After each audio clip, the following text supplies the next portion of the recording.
Yo, yo, yo, yo, man. Big Dear Father energy, man. It's your boy Ricky Rock reporting live in your area. And we got exciting night tonight, man. First of all, happy Men's Health Month. June is Men's Health Month. So you know we gotta represent for the men, for the fathers, for the black fathers.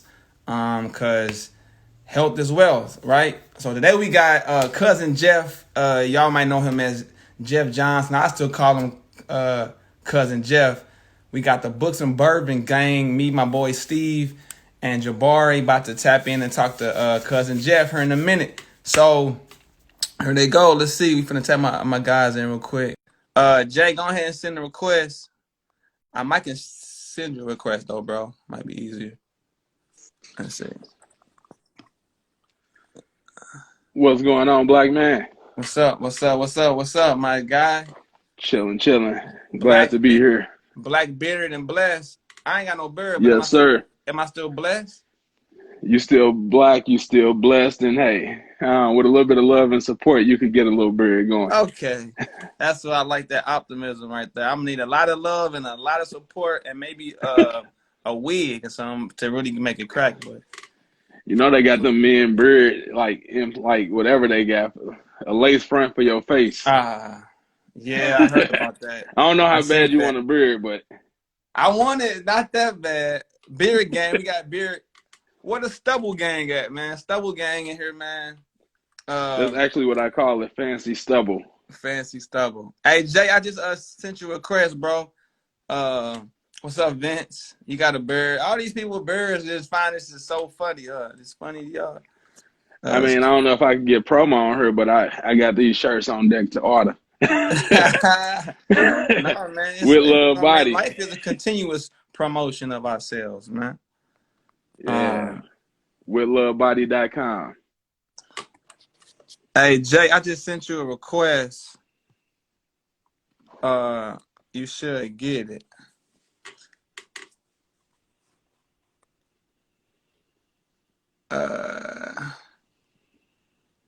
You on your phone, right, Jay? You got to be on your phone. Hope you know that. But yeah, man, we talking books and bourbon, man. Steve, what's the book of the month? This month. The book of the month this month is Power versus Force by Dr. David Hawkins. I don't have mine handy with me. If you got yours, you can throw it up there. But it's the books. Sorry, Power versus Force. Over Definitely get you tapped in with your self-conscious, your level of conscious, and it's an amazing read. So I like how I tie all the books together. But to know more about that, y'all could join us tomorrow at 7 o'clock. 7 o'clock. Happy 8th wedding anniversary, my Who brother. had that up there? I ain't see it, but happy It's, anniversary. good evening, Mr. Black, man. Happy 8th anniversary. I know that's a journey, man.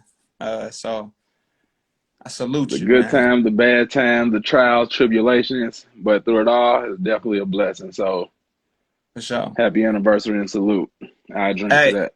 yeah, drink, man. I need me a drink. Hey, so we talking intellectual health today, right, Steve? Yes, Um, sir. and a lot of that has to do with literature and books that we've been reading. Can you I guess real quick, how has reading helped your intellectual health? Man, like out a lot. Before I used to like to read, but now I love reading and I consider myself a reader to the core now because this make me read. Like even when I feel like I'm lazy and don't want to read, in the books that we read in, it's easy to apply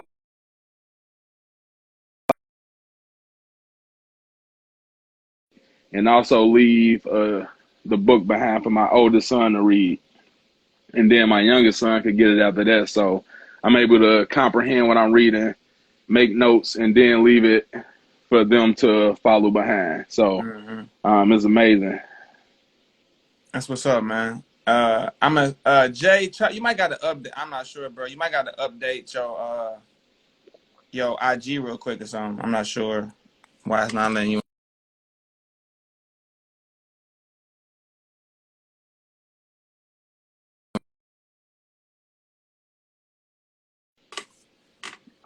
But yeah, we y'all see me? Which one? Which book has been your favorite so far that we read? Atomic Habits probably. I Easy. think just creating okay. Creating good habits and getting rid of all the bad habits that I had, I think is been very pivotal in my life. Just being aware of a lot of bad habits that I had. You know what I'm saying? I think Yeah. just that alone, being aware of the bad habits that you probably didn't know was a bad habit, and then creating good habits to Like Vincent said, finish. sorry, Atomic Habit was so awesome. Like real talk. Like, and I ain't get rid of all my bad habits, but I'm now aware of my bad habits, and I'm trying to implement the new ones to knock those off. So yeah, Atomic Habits, hands down, was is life changing. I'm still, reflecting back on that book at times. Right. Mr. Black said recommend what is it called? Ultimate Power. Ultimate Power, I'm Joseph I'm gonna write McClendon. that down. I'm finna make that note too. All right, thanks, Hey, Jesse. we might have found our next book for next. Right, that sounds good though. Hey Jay, I keep sending you the request. I don't know what's going on, but um, I don't know. But yeah, man, cousin Jeff about to hop on in any minute. We talking intellectual health.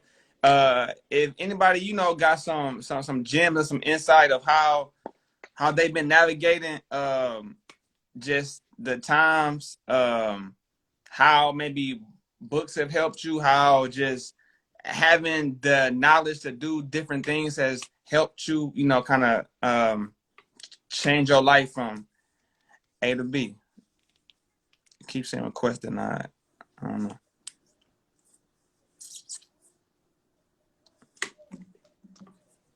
I don't know. I'm trying to get my boy Jay on, man. I don't know. I don't know. No, no. Hey, Jay, I'm sending you a request from Dear Fathers. It say it's sent. You should be able to just click on that. We'll see. What's up, everybody? What's up, everybody? We appreciate y'all for tapping in. We going live with Jeff Johnson very shortly, talking to intellectual health. Um, you know, I grew up watching Cousin Jeff, so it's like definitely like a full circle moment. Just his journey from BET to MSNBC, from the NAACP. I think CNN. yeah, I think his Yeah. his journey gonna go down in the record books as one of the guys that stuck through it all and continue to just be what I'm saying, his true self. So I'm excited about that for sure. Um, let's see. Waiting on Shay to get in here.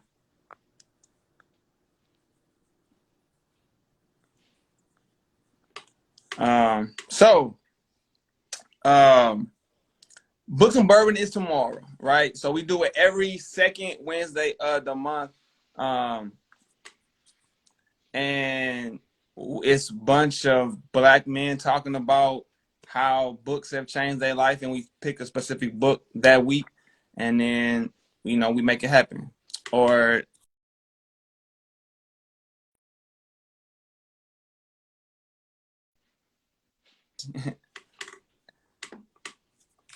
uh, You still Jeff, working on Jack?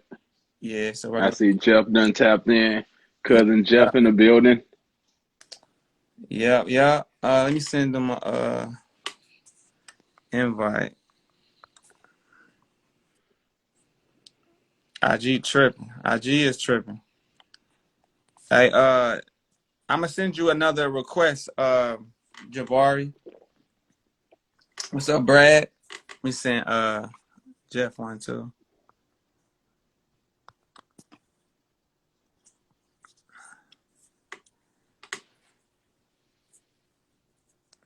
Jabari just sent you another request. It should pop up and just join. I'm not sure. I'm trying to add Jeff Johnson. I know I'm gonna say cousin Jeff, but it's just kind of programmed in my brain at this point. Yeah, like he gonna have to be like, we throwback. Tough Appreciate cousin. that, Brad. Oh, Brad got a bird. Okay, I get it. Big game. Uh-huh. But yeah, man, we talking intellectual health, man. If you didn't know, honestly, I was not fully aware probably till last year that June was Men's Health Month. So I think that in itself is pretty major that we finding ways to, advocate for men and provide tools and support to help our health, whether that's mental, physical, financial, and intellectual. It's all health, and it's all extremely necessary. Also, Books and Bourbon is a Zoom. It's live, so you join in. The link is in Dear Father's bio, Mr. Black. I actually will DM you the link after this, just so you can be able to tap in. So, yeah, it's every second Wednesday of the month, so that's tomorrow. So, yeah. You say you didn't know about Men's Health Month until last year. I don't even remember nothing from last year. I think I just know about it from like two months ago. Last year was a blank. Like, I don't know nothing. Right. Nah, yeah, last year was kind of a blur for sure. Trying to get Jeff. I just sent you. I don't even still on. I just sent you the request. Jabari asking you a request too again. And another one. Right, trying to get my boy on here, man. What's going on? Somebody said IG tripping. Maybe IG. You didn't have no problem, Steve?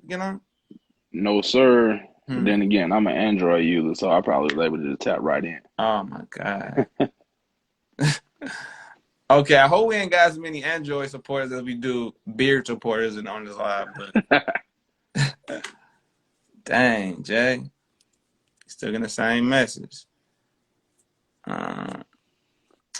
Maybe Jeff having problems getting in too. I'm not sure.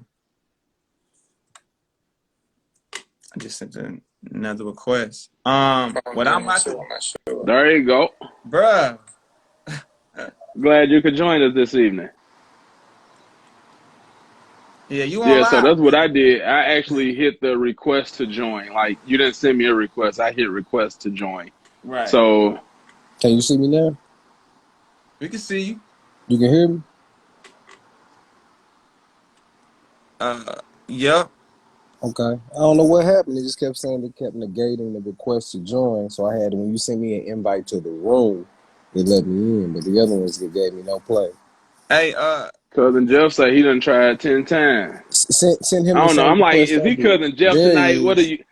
There you go. I thought it's IG. It gotta be IG. Yeah. How you doing, Jeff? What's up? What's up? What's up, my brother? All right, how you this evening? Man, I'm great. How are y'all?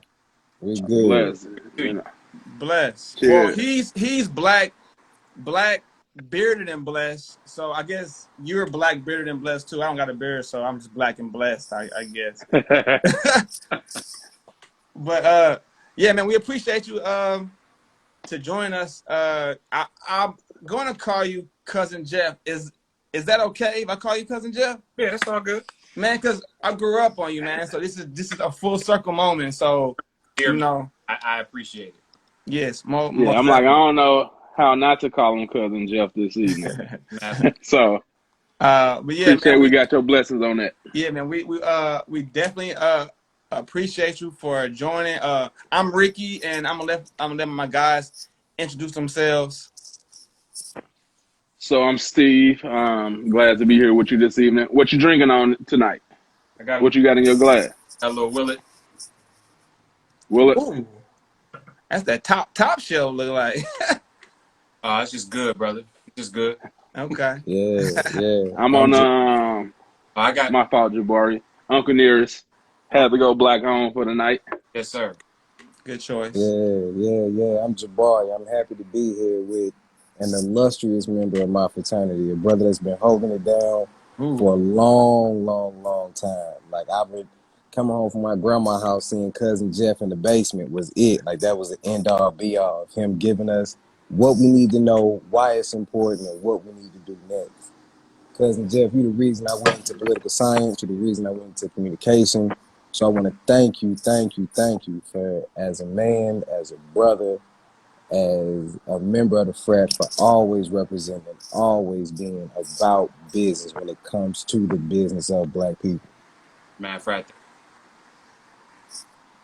Man, so I'm glad Jabari said that because he was so hyped when he found out that he was on the live. So Yeah, I was man. excited too, but Jabari was excited, man. So yeah, Yeah, he fanned out real quick.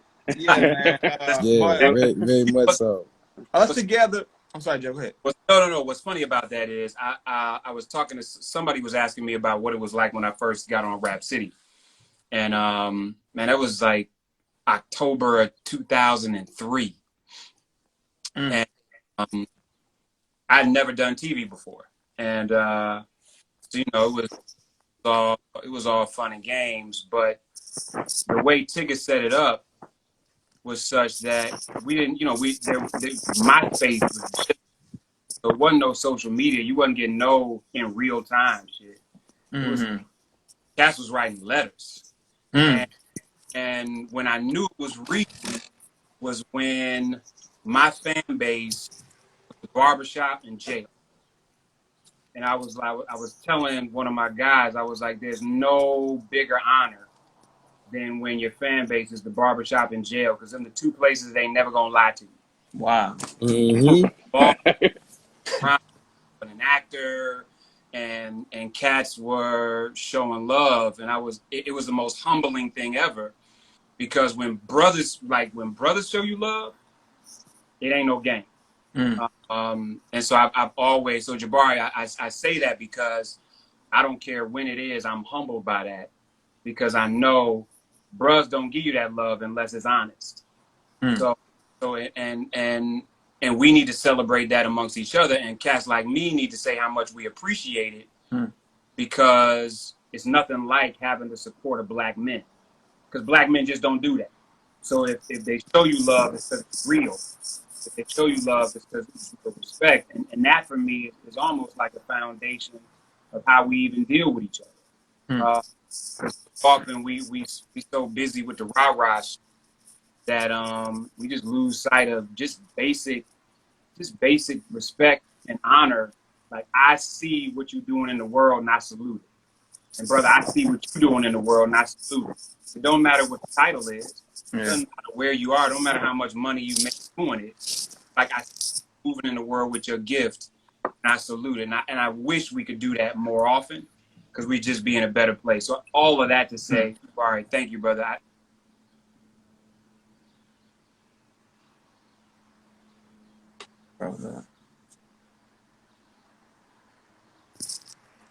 think he froze. He appreciates it though, Jay. Listen, I appreciate it back. Cousin Jeff the one, man. Cousin Jeff has always been the one, whether it be tapping, like he said, it was no internet, so we had no one that was actually plugged into our culture, but also plugged into the other side of what affects our culture, whether that be Teen Summit, whether that be when we had BET News. Like, there was always a way to present it to us that made it catch, that made it count, that made it matter. And Cousin Jeff been holding it down for a long time, so I'm excited for him to discuss with all of us, those of us that are on and those of us who will tap in, how he's taken it to the next level, from him seeing the zenith of different companies which he started himself, to the companies he's been a part of, to the Fortune 500 companies that he has consulted. He's seen it. He's seen it in circular motion, and he can lead us into, okay, on every level, how should we be, what should we look for as we strategize to create stronger families, become stronger men, and create stronger communities. So Yeah. that's what I'm excited for this. I mean, I'm Yeah. all day. Y'all know me, He man. I back. listen to Yeah. Jeff all We day. already know. Yeah. Hey, All Like, as so a day. black man navigating through that, like, I know Yeah. it's nothing but positive black man gems for tonight. So I'm Before we excited. dive in, I know cousin Jeff has been on the Dear Fathers podcast, but for those that don't know, it was pioneered by Jesse and Lamar, who created it to tell stories of Black fatherhood, and in that grew Straight Mental, where we talk about mental health every last Sunday, and Books and Bourbon, where we have a Black book club every second Wednesday. We have the podcast, and we Dads and Delivery. So pretty much we just are trying to represent for the Black father in a space that we aren't represented as much. And June being Men's Health Month, it's pivotal that we use these conversations and this platform IG to bring brothers together, extend tools, share information, and just uplift each other. So that's what Dear Fathers is. This is intellectual health. We're tapping in today, and I'm excited about it. I think this is a full circle moment, and June is Men's Health Month, so we got to represent. So that's what it is. All right, Jay, let's kick it off. Well, I've already said my thank yous. I want to get right into the meat and potatoes of it. Cousin, what we got going on right now, we have a book club. And the book club is dedicated quite simply to Black men as a way for us to re-meet each other, as a way to us to reintroduce each other, and a way for us to bond over something that's other than just sports or even the market, but to make us stronger and better men. And we've read As a Man Thinketh by James Allen, Powernomics by Dr. Claude Anderson, Atomic Habits by James Clear, A Hungry Heart by Gordon Parks, and we're currently reading Power vs. Force with Dr. David Hawkins, and he's talking us through how to utilize power and put away force, which is more man-made, and power, which is more innate within us, and how to tap into being better leaders in our home, at work, with our family, all that. And you have some interesting networks put together. Can you tell us about Men Thrive, which is the platform that you're a part of that helps achieve self-mastery and understanding who we are and what we're here to accomplish, and the style more so in which we are to complete our assignment? Yeah, no, thank you. And those are great books. Men Thrive was created for a simple reason, and that's to increase the life expectancy of Black men. Black men have the lowest life expectancy of any group in America. We have the highest level of toxic stress, highest level of anxiety, highest level of suicide. And we are perpetually where we actually think the highest level of manhood is not feeling. We set up the fake. So whether it's white supremacy on one end that's saying these niggas ain't human, or whether it's us on the other end saying nigga don't feel. In the middle, you got us, and here's what's crazy, right? I can't cry because then I'm gonna be a bitch. I can't be sad because that's gonna make me weak. I can't show any level of weakness because then I'm gonna be a mark. And if that was it, we might be able to navigate it differently. We can't be happy because we don't want nobody to be goofy. Right. We can't be excited because we got to act like we've been there before.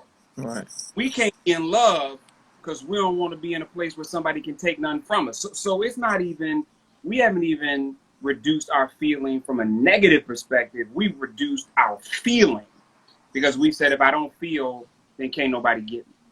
Right. So, and then on top of that, we got babies. Our babies, we immediate from like 3 years old want them to be men. So come on, man. We dress them like little men. We cut their hair like little men. We start calling them little men. You got 9-year-old boys somebody telling them they the man of the house. No, you are not the man of the house. I don't care or not. You are not the man of the house because you 9. Right. You don't even want that pressure. You Take don't it from want that me. responsibility. You're not a man. So you might have responsibility. You might be there looking out for your mom, but you ain't the man of the house. And so that psychologically, there's oh man. What's up, young man? He said, "What's up?" He in my ear. How are you? He said, "How are you?" Don't bump into the table. He said, "How are you?" came in and brightened up the whole screen. He did. He did. He my little mini me. He actually want to start a book club just because of books and bourbon. So And wherever I'm go, he my shadow. like literally, he is beautiful, man. He came in and like the whole thing just got brighter. Yeah, Oh, the energy for sure. Thank you. so no, man. Men Thrive is about how do we create content, how do we create coaching, and how do we create and we have our podcast. We did 29 episodes the first season. We're getting ready to launch the second season next week, actually, with a great conversation I had with Chris Webber. I'm super excited to let that one go.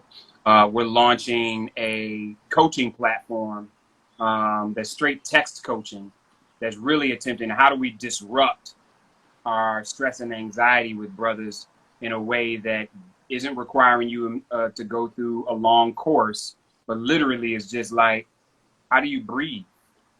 So I'm super excited about it, and I appreciate you asking about the community, brother. Thank you. You mentioned something. This is going to segue into something I believe it was Ricky was saying earlier. In your introduction, I mentioned that you have consulted Fortune 500 companies to help them not only understand us, but understand how to market to us. It's always very insulting that we always laugh off like the McDonald's commercial. You want to play hoops? Come get some nuggets. You know what I'm saying? Like how to intelligently market to an intelligent people. And a lot of that requires a level of authenticity that is not being checked. So anybody who's being say, oh, I'm speaking on behalf of Black people, Black men, Black women, is just being given that assignment. Whereas people like you who've done the work, you have been ingrained in every sense of blackness. Like it doesn't get any blacker than the Tom Joyner morning show. Everybody mama got dressed, got us to work, got us to school, listening to Tom Joyner. It don't get blacker than the Ricky Smiley morning show. Right. And you being a part of those things, you being a part of Rap City, you being a part of the NAACP community and youth outreach, like how do you see us moving in that commercial sector and capitalizing off our commercial volatility and our ability to tap in, but to be allowed us to be tapped in intellectually in a way that complements us and not plays on our culture? Well, I don't think there's anything wrong with leveraging the culture as long as the culture gets compensated. And because the market is about making money. So whether you're a Fortune 500 company or whether you're a mom and pop, you're supposed to make money. I even when I was an activist, I always find it interesting that people would act like this company was supposed to save somebody. Like the only people this company's supposed to save is the shareholders. So if the company's not saving the shareholders, then there's no money to be made. If there's no money to be made, they can't sponsor your dinner, right? So we need to be clear about, and that's why I think this last moment after George Floyd has been so ridiculous, because I've seen all of these companies make all of these grandiose proclamations about what they're going to support, but no matter how much the money was, it was almost all elevated charity and philanthropy. It wasn't about partnership in business, right? So I don't know about y'all. As a man, I treat somebody different who's my partner versus my source of charity. So if I'm paying, if I'm giving money to take care of you, I have a different viewpoint of you than if I partner with you where there's a mutually beneficial value proposition based on what you bring and I bring toward an agreed upon outcome, right? And so my issue is with corporate America, we just need to be in a place where we're creating partnerships and saying to hell with your charity, to hell with your philanthropy. I got value. So whether I'm a small business that should be part of your supply chain, or whether I'm a genius that should be one of your executives, or whether I'm a community member that's adding value because I help your brand have greater credibility on the ground as a result of your relationship with me, whatever it is, we got to know our value before they say what they want to do. Like I just thought it was crazy that there was all these people talking about we committing to this. Like, well, who else said they wanted that? Hmm. Like, who did you talk to that said this is what this community wanted? Right. And because it was a big number, don't mean you ain't pimping us with just more money. Like the NFL, and we can shift up. The NFL said we're going to give $250 million over 10 years to social justice. I'm like, word, you gonna do? Because I know I've done my research, and 250 million is what you gave out to each franchise in 2017 as part of their share of the revenue of the NFL. Wow. So what you're saying to me is you're gonna give out over 10 years what you gave in 1 year, which was 1/32 of what you gave in profit to each NFL team. Right. Where I'm from, they would then say, nigga, nigga, please. So here's what's interesting, and even with the Cap stuff, this was what blew my mind. I was like, yo, I appreciate Cap getting another chance. We had another chance. I appreciate Cap getting with a team, but if Cap got with a team, all Cap was going to do was make another billionaire more money. Mm-hmm. Why were we talking about 30% of all of the stands in every stadium in the NFL should be controlled by a black business? Tomorrow, you done made 5 or 6 millionaires in each market, because now you've taken a business that has the ability to concession with the NFL, which elevates their ability to hire, which elevates their ability to pay wages, which elevates their ability to bring in revenue. And now you're talking about creating millionaires instead of one dude getting a job. Right? Why did we not say, yo, you want to give me something? You got to promise that the next team, whether it's an expansion team or whether it's a sale, has to go to a black-controlled ownership group. I don't care what it is. If it's 3 black-controlled ownership groups competing against each other, great. But guess what? We not selling another team to another dude that look like all the other owners in the NFL. And so for me, it's like, yo, I don't give a damn what any of these companies are talking about if it doesn't pay us, if it doesn't partner with us, if it's not about, I don't want no, you can have your diversity and you can have your inclusion. Right. Did I answer your question? Okay. I just want to make sure, because I got a little hype there for a second. Yeah. No. And I loved it. Like, that took us back to Powernomics. Yeah, I just want to actually answer the question. No, but I think that's intellectual health, though. Like, you dug and found information that most people just read the headlines and that's it. I think digging deeper and coming up with our own, our own reasoning is very important, because social media and news so fast. A lot of times we don't dig to learn for ourselves what things really mean. Like, that was news to me. 250 million. That sounds like a lot. But over 10 years. But when you break it down, that just shows that we have a lot of work to do. Warner Music, what did they do? I think it was 100 million. And it was 100 million. They said we commit $100 million. A week before, they had a $2 billion IPO. That's chump change. But we read it and get hyped, like, oh, they doing this, they doing that. Like, yeah, they just in social media, we read the headlines and be like, oh, we just quick to share it and get hyped behind it. So that's crazy. I gotta so where you at now with how deep in all the wisdom you got? What do you credit as a pivoted point in, like, coming from BET to where you at now, being in that lifestyle on the red carpet, man cave, Rap City, just being around all the celebrities? How did you keep from getting caught up in that lifestyle? What's happening, little man? Hey, I got that energy again. And that energy again right there. Who are you? Baldwin John Raymond Johnson. Baldwin John Raymond Johnson. Mm-hmm. You say hey. Hi. How you doing? Good evening. Young man. Thanks for being with us this evening. Thank you. Okay, give me a kiss. I'll be upstairs in a minute. Okay. You know what's funny, Matt? Before I didn't get on by the first time I was on BET, I was 30. Like I turned 30 before I was ever on BET. So I was probably a good 32 before they knew for sure they was keeping me. So by the time I was doing red carpets, I was worried about my kids at the house. So you know, TV was not something for me that I trusted, right? Because I always felt like they can take that from you at any time. They can always replace you with somebody else. There's always somebody that's just as smart as you. There's always somebody that is as charismatic as you.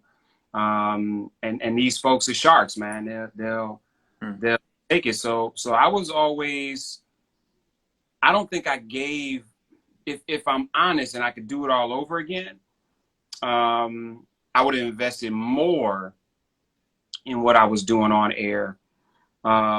Because I think either through my own imposter syndrome or my just lack of purity with the industry, I always leaned more on my entrepreneurial ventures because I knew that I could control those in ways I couldn't control TV. So, one, you know, by the time I was just getting on Rap City, not only did I have 2 kids already, I was starting to realize I was probably getting ready to go through a divorce. So, you know, man, at that point you realize I ain't really all that. I got some shit I need to take care of. I got some stuff I need to fix. Right. When you staring face to face with your own character flaws and your idiocies and your stuff, it's hard to be walking through the red carpet pretending like everything, like you the big dude, right? So I was always confident about who I am, but I was also very clear about who I yet wasn't. And so for me, the industry was a blessing because one, I was able to show up in this business as me. I wasn't playing no role. I wasn't no caricature. Right. I was a grown ass man. Wasn't nobody trying to get me to be something I wasn't. I wasn't trying to be anything that I wasn't. And honestly, if I owe anything to anybody, it's Tigger, because Rap City was his, and so all his, right? Like Rap City in the Basement was Tigger's, period. And if we honest, for those of us that remember, like Tig could go into the booth and rip most of them. Facts. Like most of these dudes wasn't freestylers. Yeah. And anybody that remembers rap, like Tig could freestyle, man. Like Tig would give you that business. So like Tig was so much a part of the culture. And what's crazy is, I don't know if I've ever told this story, when the first time I was coming on air, Tigger didn't know. So he in the dressing room and they bring me into the dressing room like, so Jeff gonna be on the show. Like, yeah, gonna be on the show. He's gonna be, and the producer didn't really know what to do with me because the exec that brought me in didn't totally explain it to him. So the producer was like, Jeff gonna be that dude that's always conscious, but he gonna be like that 5% that always get on your nerves. And so Tigger was like, well, if he talking about stuff I care about, why would he get on my nerves? And one, Tig then was like, you're not going to characterize this dude. And then Tigger introduced me to the audience. So I had automatic credibility in a space where I didn't have to perform. Because when BT first was like, we want you on the air, they were like, yo, Stephen Hill was like, I love your energy. I want to put you on 106 in Park or Rap City, but I'm not sure how. And 106 was that show. Like 106 was the biggest show on the air. Yes, baby. I'm having a conversation. Do you want to say hello? No. Okay, then you give me a second. I want to sit right here. You can sit right there. That's perfect. Okay. Yeah. So I was like, listen, man, I can't do 106. Cause they yelling. Like from the time the show starts to the time the show is off, they are yelling. Like You never heard AJ and Free open up the show. Yo, this is 106 in Park, y'all. Welcome. What's up? Yo, it's Friday. That's not me, dude. Like I can't come on and perform like that. And so Tigger, one, validated me with an audience that again was predominantly men. And two, we were sitting on the couch having a conversation like men. And so I was able to be a grown ass man talking to men about real stuff. Daddy, and so, I know I okay. I love it. I love it. Can we do it when I'm finished? Yes. All right.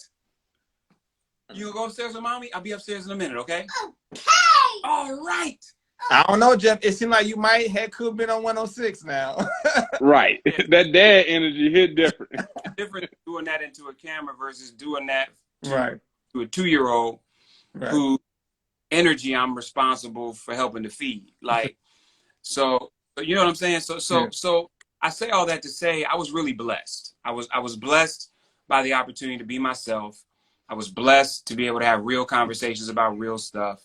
And I was blessed to have Tigger, who created a space that even though we wasn't in a real basement, like it just wasn't a whole lot of performance. It was just Tigger. Right. And I always be grateful to him, man. I always be grateful to him for creating a bridge for me to be able to be on TV as me. So whenever I got new opportunities, nobody wanted me to do anything except be me. So when I'm on a red carpet or I'm somewhere else, I'm not performing for anybody because I didn't have to perform to get into the space. That's interesting. I love it.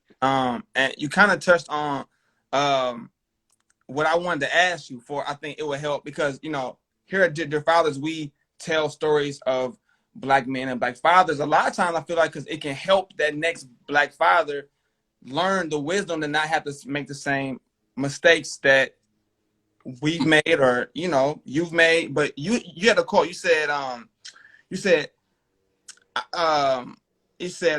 think my kids have forced me to look in the mirror at myself, to be able to evolve as a person, to be able to challenge my biggest character flaws.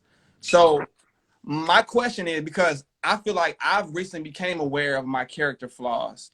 But how did you navigate when you were aware of your character flaws? How did you navigate and heal and overcome from A to B? Was it book, mentors? What got you from A to B to learn to heal and overcome? When you a lot of times we're aware of it, then we go into denial mode, like I can do, instead of facing it and overcoming it.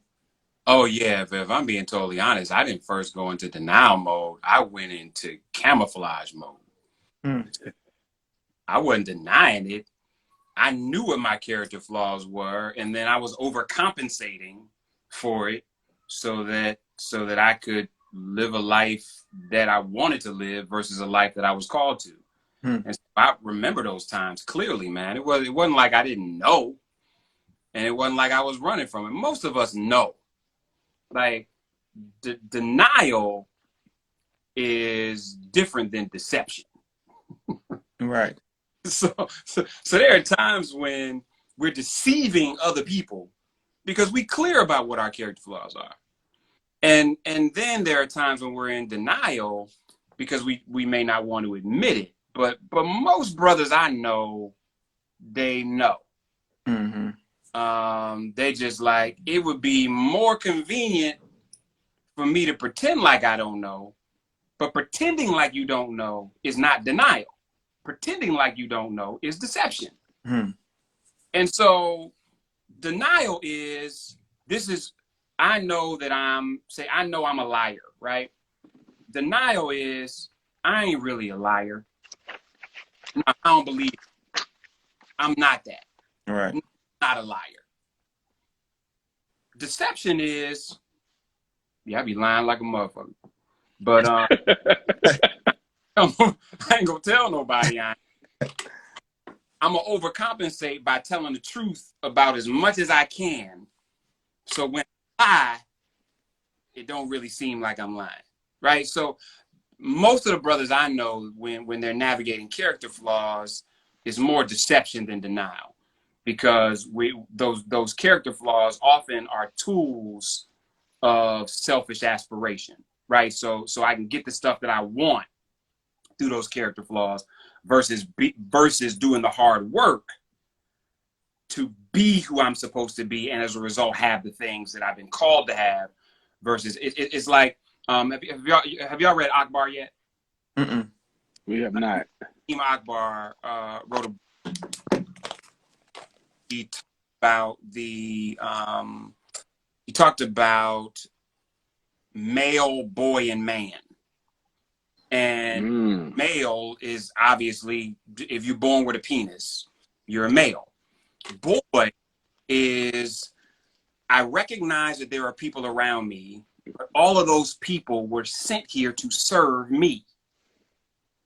Manhood is, I see these people around me and I recognize my responsibility to those people around me as well as myself. The challenge with it, when Akbar begins to talk about this, is that we got a lot of boys dressed as men with grown ass males who have desire movement versus legacy movement, because boys move on desire. Feed me, touch me, love me, take care of me. Men move based on legacy. I've got to create, I've got to serve, I've got to build, I've got to provide.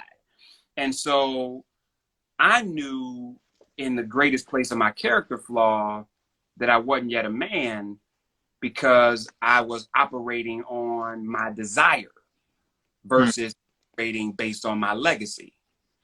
And so, like everybody else, I had my trajectory, and whether it was in part my babies, whether it was in part having to look in the mirror and see myself as a fraud, whether it was failed marriage, failed relationship, whether it was not operating at my highest level. I mean, there've been a ton of things that have forced me to look at myself, and I love D'Andre's book too, y'all. And What's the book called, Jeff, that you mentioned? The book, the Male Boy Man. Akbar. Naeem Akbar's book is hold up, I'm gonna tell you the title. The book is, and what's funny is Visions for Black Men. Visions for Black. Oh, that sounds good. No, brilliant book. Naeem Akbar is a psychologist out of Florida State, and he's just an amazing. My first trip to Africa, I went with Akbar. And D'Andre's book, in Man versus Male, in a lot of ways is a more layman book. Obviously, Dr. Akbar is an insane Black psychologist, and so he's coming with that. D'Andre is a brilliant brother, but he's not coming with that level of academia the way Dr. Akbar is. So, no, man, listen, I mean, my kids help in a lot of ways throw a mirror up against me. But I tell y'all, I got the greatest compliment I've ever received from any person maybe 2 weeks ago. And my daughter, who's 22, she's a senior at Spelman, came up to me and was like, "Dad," she said, "I have to say thank you." And I'm like, "Okay, baby, for what?" She said, "Because I realize there's no end on your capacity to grow by watching you." Wow. Your daughter said that? Yeah. Wow, that's powerful. Major. She's like, I watch you commit to be better every day. And I know that nobody's ever too old. So one, she was calling me old, but two, she was saying that she's watched me grow. And it literally is the best compliment I've gotten from any person ever. Because it was my baby saying, "Daddy, I know you're not perfect. And Daddy, I know your stuff. And Daddy, I seen your stuff. And Daddy, I've watched you push beyond it. And I've watched you grow. And as a result of that, I believe that not only can you can continue to get better, but there's a limit on growth because I've watched you grow when other people have stopped. And so I'm thankful for that affirmation, because on days when it gets tough, I'm reminded that my babies are watching the nuances and not just the spaces that I try to elevate that they see. Like, she just seeing me trying to be a better man. Right. If I can do that for my babies, then damn. Like, if I'm focused on that on a daily basis, on vibrating on a higher level every day, then even the character flaws I'm unaware of become elevated. But the thing, man, is the worst is that character flaws, bro, they ain't going nowhere. And the universe ain't no joke, bro. Like, so we either self-correct or the universe is going to bring correction. That's real. Self-correction, as hard as it is never as hard as the universe saying, oh, so you don't want to listen. So let me wreck your whole life. That damn near like power versus force, tapping into that higher level of consciousness. That's it, brother. Like, not what's being done to me, but what's being done through me, and what, that I am, like, how am I putting into the world. So that was dope. Like, that was amazing. Like, everything you done said. I didn't plan on taking this many notes tonight. Like, but I hear my wife in there laughing. We're gonna have something to talk about after this. She probably taking notes. I am. So, hey, Jeff, are there any other books? You mentioned Visions for Black Men. Are there any other books that have really helped you grow or maybe challenge you in a way that just kind of changed your life, brother? When Jamal Bryant hired me at the NAACP, Reverend Jamal Bryant, some of you know him, some of you don't, but he hired me at the NAACP. He said, Jeff, if you're going to be a real leader, you need to read a book a week. Wow. I was like, what? Damn, I need to step my game up. You need to read a book a week. And he was, Jamal was trained in large part not only by his dad, Bishop John Bryant, but by a preacher here in Baltimore who's just a voracious reader. I mean, just an incredible Pastor Reed. Frank Reed is just a sideline genius. And so I don't think I got to the point where I was reading a book a week, but what Jamal said to me was, listen, at some point you're going to have taught everything you know. So you aren't constantly learning more. What you got to teach? Wow. And I was like, damn, yeah, that make a lot of sense.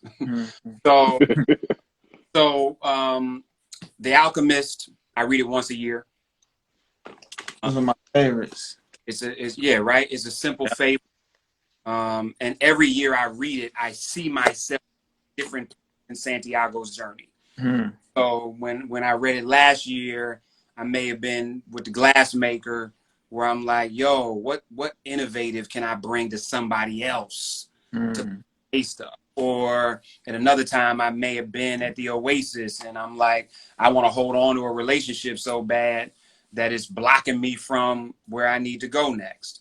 Another book that's dope is Why Should White Guys Have All the Fun? We've been talking about. Hey, y'all did. So I think that's our next one for. That to be the next book next month in our book club, because he said great thing about it, bro. Yeah, that was good. It's absolutely incredible. This is a little bit different, but it really changed my whole life. In A Matter of Color. Wow. Matter of Color was written by the name of A. Leon Higginbotham, and it's nuts. So Higginbotham was a judge, law professor at Harvard, a brother from Baltimore. And he wrote this book that literally chronicles how slavery became the law of the land. And so he breaks it down by state. So Virginia, South Carolina, North Carolina, blah blah blah blah blah, and he literally does this case, this law, this case, this law. So these things are what created slavery as the law of the land in the state of Virginia. This is what did it in the state of New York. This is what did it in the state of South Carolina. And it's so critical because so often we're so emotional about slavery that we act like one day slavery just started. Well, no, we're a land of economics driven by law and policy that supports the economics. Right. The country decided that slavery was going to be the primary economic driver of the country. And as a result, you needed law and policy to support those economics. This shit wasn't about we don't like black people, make them work. Like the transatlantic slave trade was the greatest exchange of wealth in the history of the world. Wow. And so this was about money, but you had to create policy and law to support that economy. I mean, some of y'all realize that slavery, somebody said slavery was great for business. No, slavery was business. Was business, like Dr. Claude Anderson. It was the business. Slavery was it was the greatest economic transfer of wealth ever in the history. So it's not good for business. It was business. So those are just a few. But that piece in A Matter of Color, man, it's insane. Peace in A Matter of Color. Some crazy stuff. That's I'm trying to do some stuff with Men Thrive where we are creating our own independent meditations and affirmations. And so I've been researching sound therapy and how do we take ancient sounds like Tibetan bowls and African drums and insert them into modern production for the music for our meditations and affirmations. So I've been heavy in trying to. This is who asked. Oh, thank you. Y'all just said "In a Matter of Color" is the name of the book. Yeah. Cuz, talk to us. You just gave us two examples. We saw two interactions with your children right now. We heard one and we saw one. And in both those interactions, you as a father have created an environment where your children can talk to you. And so many of us come from the children should be seen and not heard. And we're trying to repair and replace that theology with something new that lets us engage with our children at a higher level. Talk to us about the habits and the practices that go on in your house to grow competitive children that compete regionally, nationally, globally with their classmates, with other denominations for different, like how are you going about this? Yeah, bro. I'm not even trying to make it that deep, bro. Like for real. I can't tell you how many times I'm looking at these little dudes playing, and so context, right? I have 5 kids. My daughter is the oldest; she's 22, and then I got 4 boys. Miles is 19, Malcolm is 18, Baldwin is 4, and Garvey is 2. And with Baldwin and Garvey, I constantly have to tell my older kids, I'm like, please, y'all, don't ever be mad at them. I'm like, they just got me better. 26, I didn't know. So I'm like, y'all help me be better for them. So please don't ever be mad at them. Daddy just wasn't who he is as a man when he was with y'all. But I look at these babies, man, I'm literally like, God, please don't let me mess them up. Like, please, just don't let me mess them up. Like, I'm looking at this bright light. Like when your son came into that screen, man, that baby is bright light. And the goal is, thank you. The goal is, how do we recognize our job was never to get them anywhere. Our job is, how do we prepare them to be able to go where we don't understand? Mm. right? So when parents be heavy on telling their babies where they going, it's already messed up. Cause like my daughter asked me once, she was doing something and she said, "Daddy, you didn't seem excited by my idea," and I'm like, "I'm not." And then she walked away, and I'm like, "Well, baby, why are you walking away? Don't you want to know why I'm not excited?" Like, no. Like, let me tell you why I'm not excited. I said, I'm not excited because I understand it. And she's like, Mm. what? I said, I'm not excited because I understand it. I'm like, I think it's a good idea. I think it's great. I think it's logical. I think it makes sense. I think if you do it, there'll be some success. I said, but I'm not excited about it. I said, and I'm not excited about it because your great grandfather, Johnny B. Johnson Sr., was a mechanic in Columbus, Georgia, and didn't feel like he could make enough money there. So when the Ford plants opened in Cleveland, he moved his whole family from Columbus, Georgia to Cleveland, Ohio to do something that nobody else in his family had done before. And there were people who thought he was nuts because it was like, what the hell you know about Cleveland? What the hell you know about a Ford plant? How you know that this is going to happen? How do you trust them crackers telling you all this stuff? How do you know this is going to happen? They thought, dude, sure, it might be a better opportunity, but it might be crazy. So he did something that didn't make sense. My father, who was the oldest son, when he turned 18, and my grandfather was like, yo, I got this great job for you at Ford. This job has allowed us to move here. It allowed us to have this house. It allowed us to have this car. My dad said, I don't want no job at Ford. I'm going to go to the Navy because I know that's what's going to help me pay for college. And my grandfather was like, are you crazy? Why do Mm. you want to do something that you don't know is going to be successful when I got something right here for you, which is a bird in the hand? And my dad said, no. He used that to work for the NSA. My brother and I were born in Great Britain while he was in the NSA. We went back and created a life for him that was very different from my uncles who retired 35, 33 years at Ford. Not better, different. So I realized I never became a man until I decided I wasn't going to do what my father thought I was supposed to do. And Mm. proved it. Mm. I didn't become a man until I said, Dad, you want me to do this? No, I'm not doing this. And my dad was like, yo, so you don't have my support? I'm like, bet. I'm still doing this anyway. That's when I became a man. And so because my father could not see what I could see. Why? Mm. Down on his damn shoulders.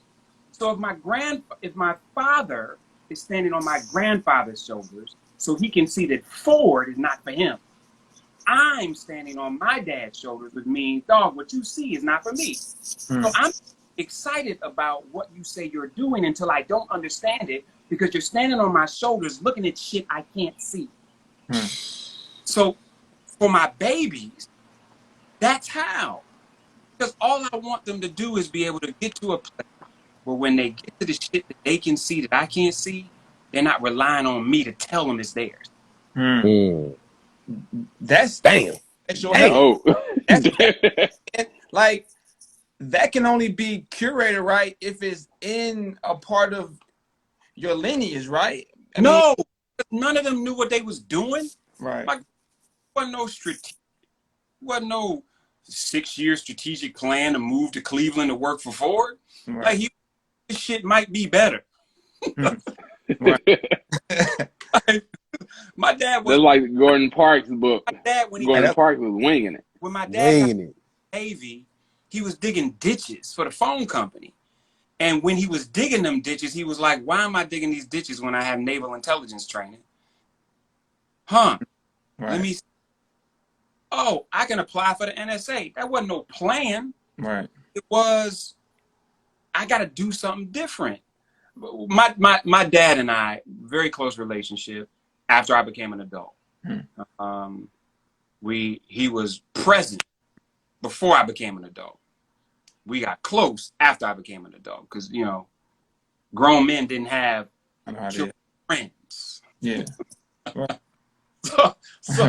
So we became friends when I was an adult. And I asked my dad once, I said, Dad, did you and Grandpa talk the way you and I talk? And my grandfather committed suicide when I was 7.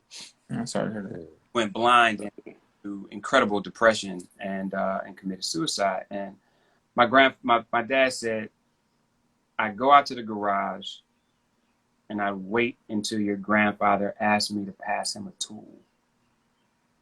And that was our conversation. Mm. And this was a man that came home every night. He was a man that brought the check home every night. He was a man that worked every day, but had no idea how to talk to anybody. Right. And my earliest memory is my dad tickling me. No, he didn't get tickled. I got spanked by my father. Like my dad had whipping belts. Like, this was not a belt he wore.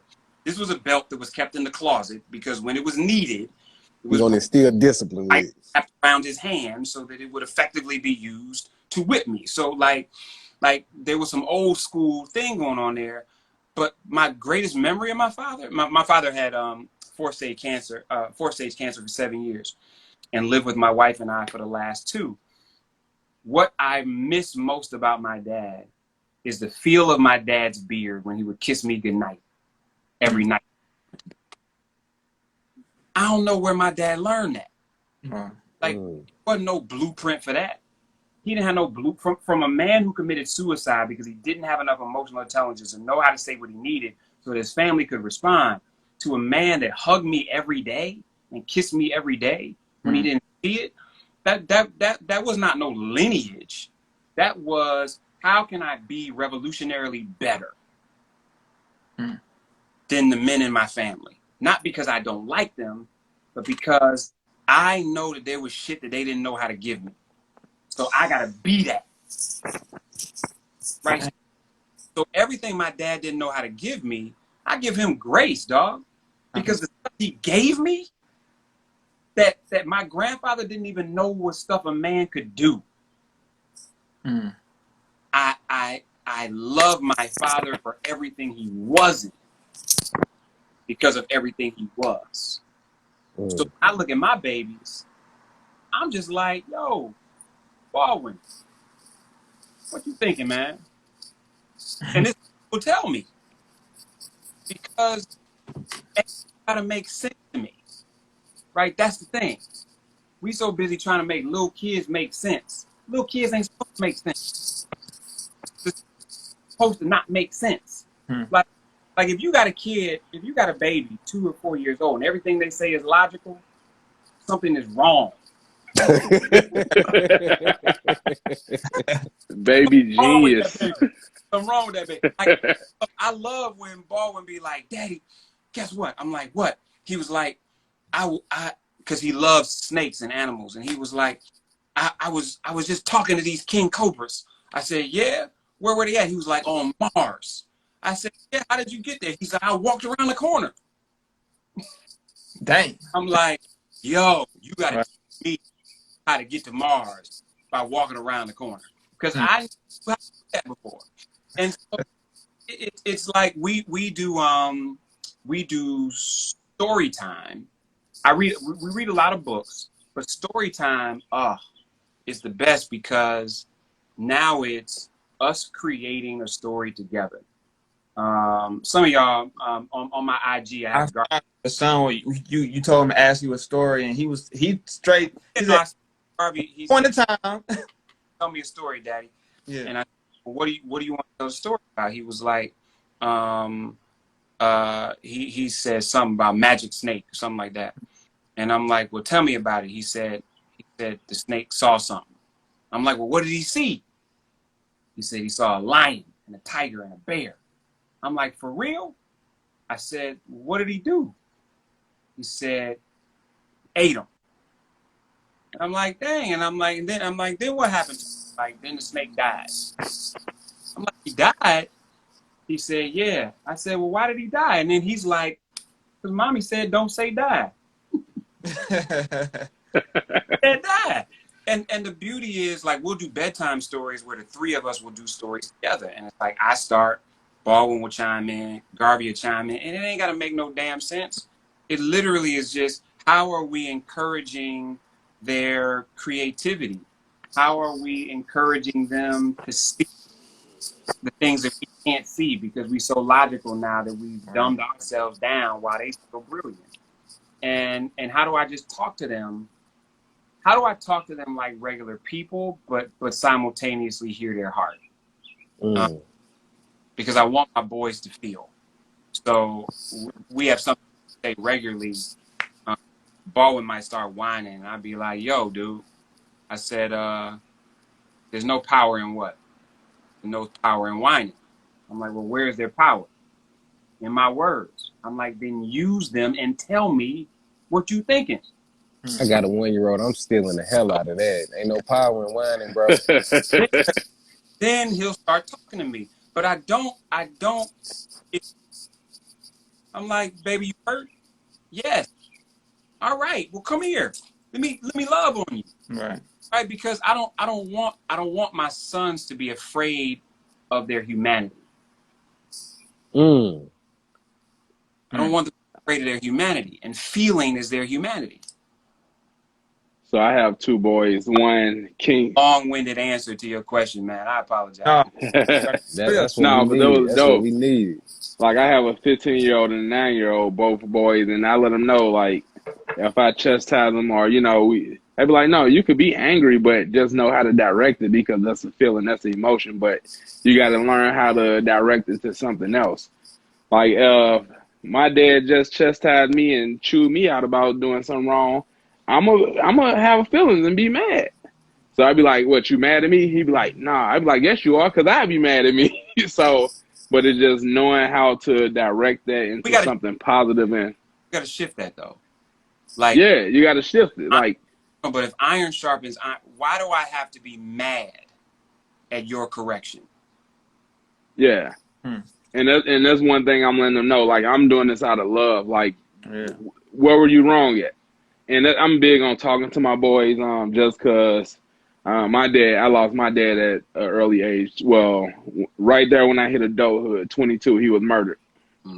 So, that sucked the life out of me. And my kids, I only grew up with one grandfather, which is my wife, dad, who we no longer have here with us. So now I let them know, all right, it's okay to have feelings. It's okay, but you got to talk. Like, your word, like you said, is power in your words. That's everything. And as a man, you're going to be taught, you're going to feel like you can't express yourself, but they're just going to cause self-destruction because I've been there before. And dear fathers, that's helped me overcome a lot with straight mental because, like, I didn't know how. I created a wall to block out my wife, block out my boys, and I'd come home and be like, hey, just give me, like, I need a power hour. That power hour was me drinking or me, being pitied, having a pity party for myself. But I felt I was pushing the most impactful people in my life away because I couldn't deal with my own vulnerability. So it made me open up so much more with my boys. So I appreciate you sharing that and just your whole background with your grandfather, your dad, and how you interact with your kids. That was amazing. Sure. Yeah, and it's daily, right? One of my closest friends just had a little girl, and he was like, "What would you tell me if there's one piece of advice?" I was like, "Hard, bro. Fail hard. That's hard. Fail hard. Mm. Because that's all parenting is, right? Parenting is try to fail, and then I realized how to do it better. I tried something, it didn't work. And so I went to somebody and asked them what was a better way to do it, and guidance. But if we're not failing as parents, then we're not being courageous as parents. I want to fail at something. Yeah. My kids, and that way I know I tried something that I didn't do the week before. And then, like, they don't care if I fail with them. As long as As long as you're there. I done had vulnerable moments where I was like, my oldest, so he came to me one time and was like, are you and mommy getting a divorce? And I realized that was the energy I was putting into the house because I was going through, How old was he at the time? 14 or 13. It was like 2 years ago. But I realized the energy I was putting in the house, I was going through a depressed phase about my dad. It was his anniversary of his death. I had just lost my grandmother. Like, I had lost so many people, and I just started withdrawing, and he was like, you and that mom having a divorce?" And I'm like, "What make you say that?" He was like, "I just wanted to ask." So I had to call a family meeting, and I had to legit sit down with my wife and both boys and apologize. And I'm like, "I would never want y'all to feel this again, because as a man of the house, you got to be the thermometer.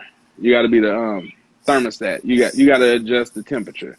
And I realized, damn, this is what I got my boys feeling, that I no longer love their mom nor them.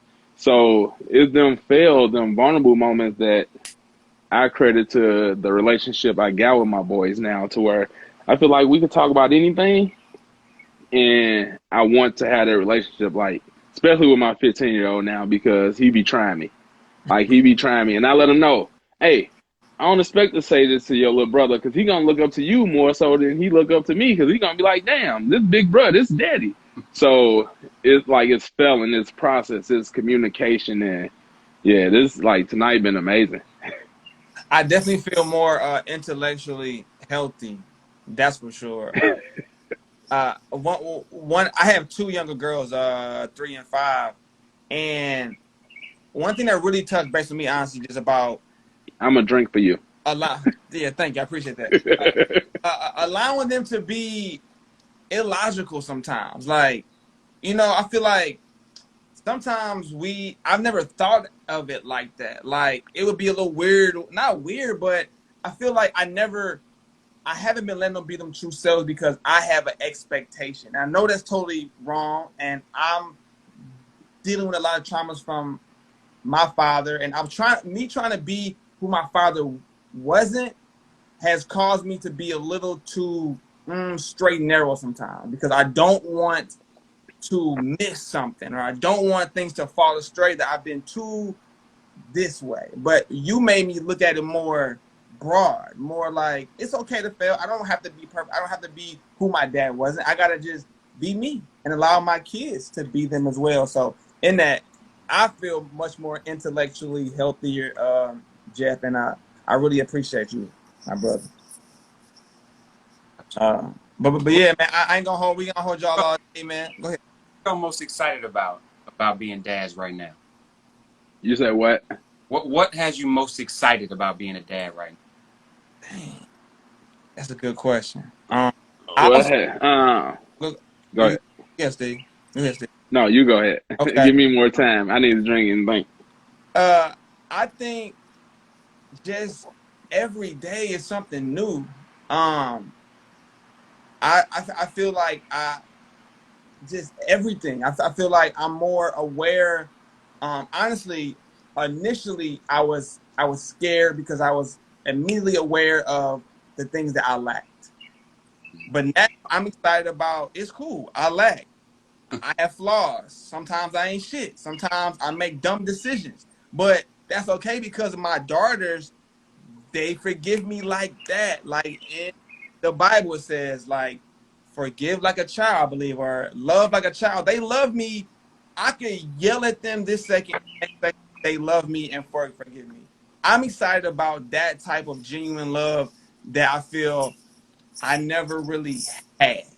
So that excites me. It makes me want to be a better husband and a better father. And I'm excited to grow and watch them grow. I wanted to my goal is to stay healthy and alive, because I really want to see them grow up and become who they truly are. I feel like that's my greatest fear, honestly, is to not be able to see them grow. I know I don't control when I die, when I leave, but it excites me to know that I'm gonna be in my daughter's life for a long time. So yeah, that's what it is. So I would say that's great. With me, so it was a Facebook game where my wife asked my kids, like, "Who's your best friend? Who's the strongest person you know?" All these crazy, just asking without having them. So my son, he was like, "Dad, the strongest person I know. Dad, the bravest person I know." So I think, what has me so excited about being a father is just knowing that I'm molding them and leaving a legacy behind that I could be proud of, surrounded by a bunch of black men that, even if I'm not here, will push them to the level of greatness that, I wanted for them. So it's really just building a village of black men that my kids could look up to in my absence if anything happened. or Without my dad being here, sorry, go ahead. or in your presence. Right. Yeah, I mean, that's like so, the Right. earlier point. Like when we Yeah. don't know what the village is for. Right. like yeah, and the village I got, like with Ricky, Jabari, their fathers, like my brother, you know, I'm excited that they have black men in their lives. And even just how my 9-year-old popped on and see me with this. He see his dad doing something constructive and uplifting. And like even he done talked about starting a book club. So he following in my footsteps. But I tell him all the time, like, don't be like me. Like, dad, he messed up. Like, be better than me. Like, you're going to have your own set of problems, but you're going to have what it takes to overcome them. You want him to So, stand on your shoulders. stand on my shoulders. Like, yeah, like, don't stand next to me. Stand on my shoulders so you can see shit I ain't seeing. That's heavy, man. I think the thing I'm most excited about is I think shedding old understandings. Khalil Gibran has a book called The Prophet, and in that he says your children don't belong to you, they come through you, but they belong to the future. Hmm. And it took me, I read it before I had a son. I Right. got two. I have one, Ocean is 7 miles, there's one about to be 2 at the end of this month. And I read it before I had a child, and even when I had a child, it didn't click. Like, what you mean my children aren't mine? They are mine, but they not. And you said it, when they stand on your shoulders, they belong to the future. So the thing that excites me most is what lessons and what understandings do I have in the present slash past in his eyes that I can traject that will sustain him in the world that I'm not prepared for, in the world that he will exist in, and his children, their children will exist in that I won't. But to see that those lessons and those legacies able to navigate the many vicissitudes of life that they'll come against is to me very exciting. Hmm. What book was? It's a book called The The Prophet by prophet. Khalil Oh no, Gibran. no. And I never read it, but that was. That was I, good. Yeah. How about I'm you, Jeff? How about you?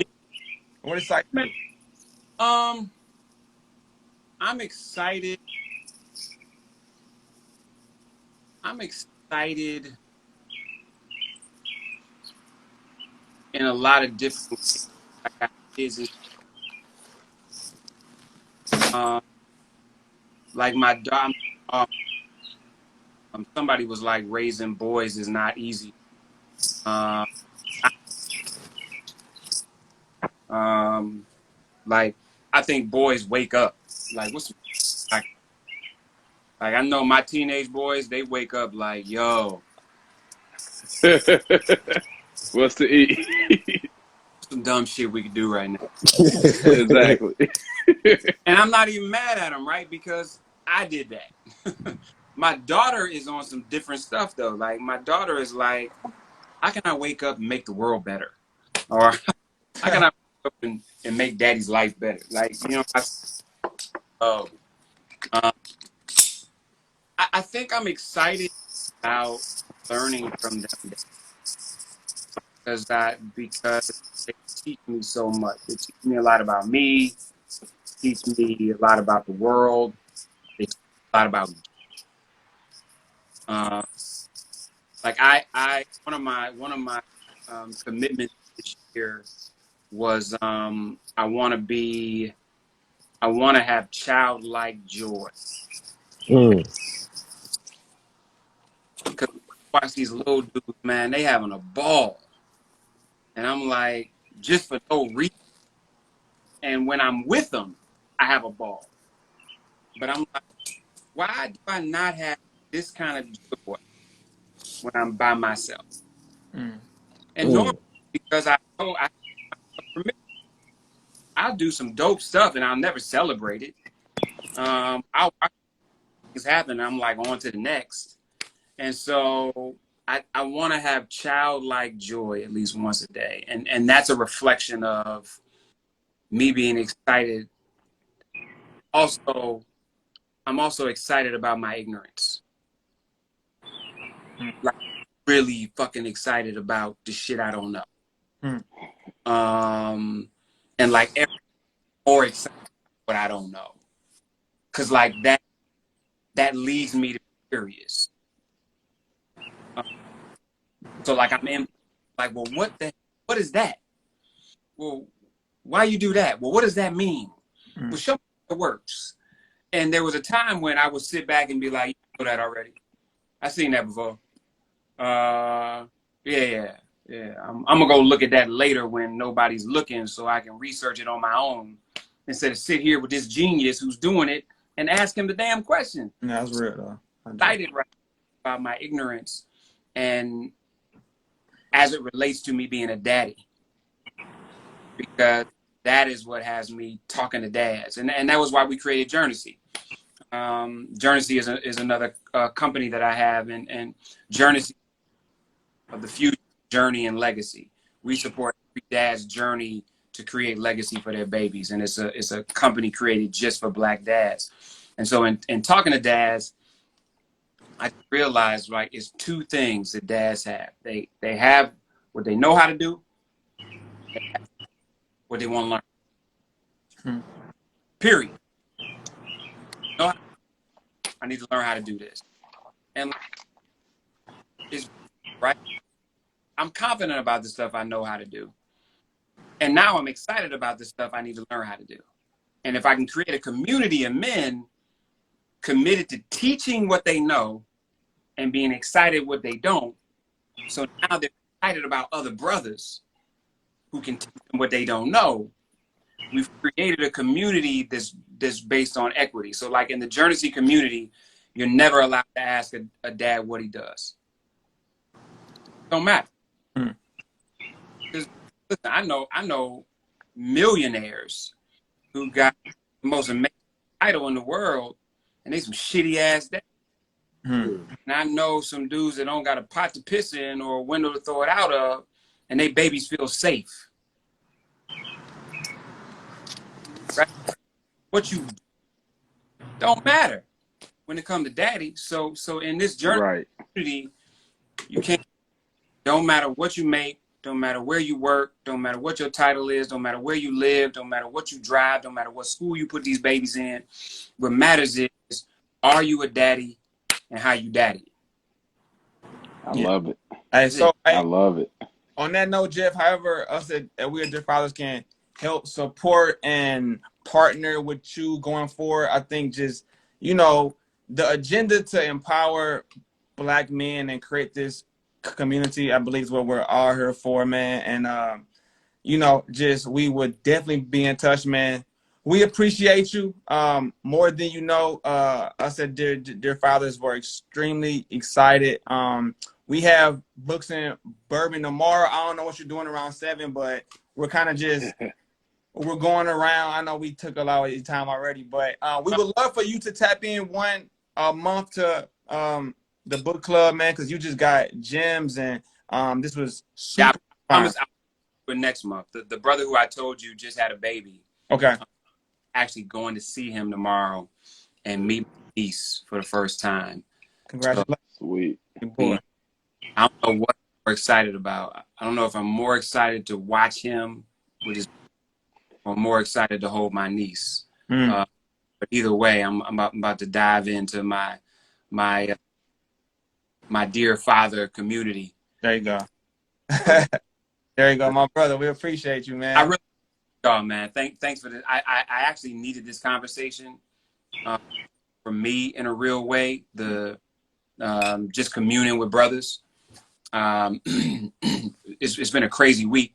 It's been a crazy week, in a good way and in some ways a challenging way. And the fellowship of men is good for me. So I say thank you to you all for the time and for the energy and for the fellowship and for what you all do. So cheers to you. Cheers to you too, cousin. And you got the cigar glass. Yeah. The cigar glass with the holder. I was gonna pull mine out. Man, listen, I'm outside right now. After I put these babies to bed, I may go do that. Okay. That's what I'm going to do. Like, it was raining here, but it stopped, and I don't smoke cigars in the house, so I'm definitely stepping out back. So listen, y'all, I'm here for you all as well. We're family at this point, so whatever I can do, we're part of the same tribe. So again, thank y'all. Yes, sir, man. Thank you. We appreciate Catherine Blessings. and this Books and Bourbon, Ricky, Steve J, and cousin Jeff. We love y'all, man. We appreciate y'all, man. Y'all enjoy the rest of y'all evening. God bless. Peace. Peace. All right. Y'all done? We done? That's a wrap, man. We done. Yeah, I'm finna go get on my cigar. I'm like cousin Jeff right now. I heard that. You good, Jay? You know I'm finna smoke. We outside. Ricky, pop out. All right, man. Hey, we appreciate y'all, man. Dear fathers is here to tell stories of Black fathers, and this being June, Men's Health Month, we had to tap in with the legend, Jeff Johnson, and speaking of intellectual health, he just intellectually dropped a bunch of wisdom on us from boys move off desire, men move off legacy. Like, yeah, bruh. Hey, and these notes. Got another book too. For I think the visions for Black men sound hella dope. I think we might got. Oh yeah, like I'm on that one, but Akbar, yeah.